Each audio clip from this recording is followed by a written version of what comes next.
reached a good stopping point today, so try and be quick.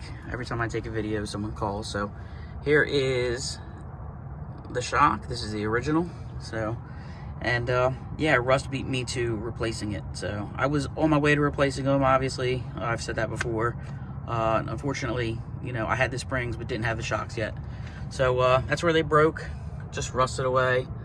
I had to stop because I don't have the socket that fits that, and I need to borrow a axle pin remover. So that's where I'm at. I also didn't want to start on removing these brake hoses until I actually have the replacement hose, because this doesn't have the notch cut out of it like, you know, the newer stuff does. So I would have had to cut that or take these hoses off, and then they'd be leaking all over the place. So that's where I'm at. Hopefully I can get back to moving on it tomorrow. Again, original 25-year-old, 26-year-old shocks. You know, just is what it is.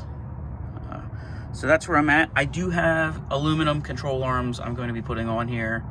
I don't know if I'm going to do it right this second because of the end-link situation.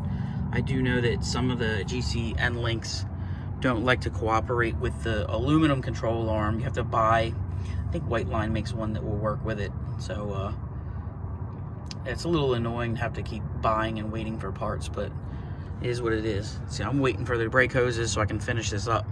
And then today, the spacer, I had a spacer washer that I was waiting on for one of the shocks to be complete, and I finally got that today. So progress is progress. We're getting there, but I think I'm gonna have to call it a night on this. So thanks for tuning in. We'll see y'all later.